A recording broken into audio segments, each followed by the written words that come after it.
Hello everyone, আমার নতুন আর একটা ভিডিওতে তোমাদের সবার অনেক স্বাগতম। আশা করছি তোমরা সবাই ভালো আছো, আমিও ভালো আছি।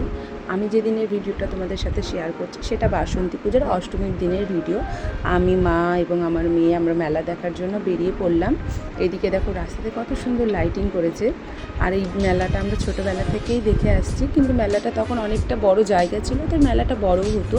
এখন জায়গাটা অনেকটাই ছোট হয়ে গেছে, তাই মেলাটাও একটু ছোট হয়ে গেছে। আর এইদিকে দেখো আমরা ঠাকুর দর্শন করে নিলাম। তারপরে এখানে মন্দিরের ক্লাবের সদস্যরা কিছু দরিদ্র দুঃখীদের জন্য বস্ত্রদানের ব্যবস্থাও করেছিল। আর তাছাড়া আমি মা ঠাকুমার মুখে শুনেছি যে এই যে বাসন্তী পূজা, এটাই নাকি আমাদের মেন আগে দুর্গা পুজো ছিল। এটা শ্রীরামচন্দ্র করেছিল এই পূজাটা। আর তারপরে যেটা আমরা এখন যেটাকে শরৎকালে দুর্গা পূজা বলি, সেটা নাকি অকাল বোধন।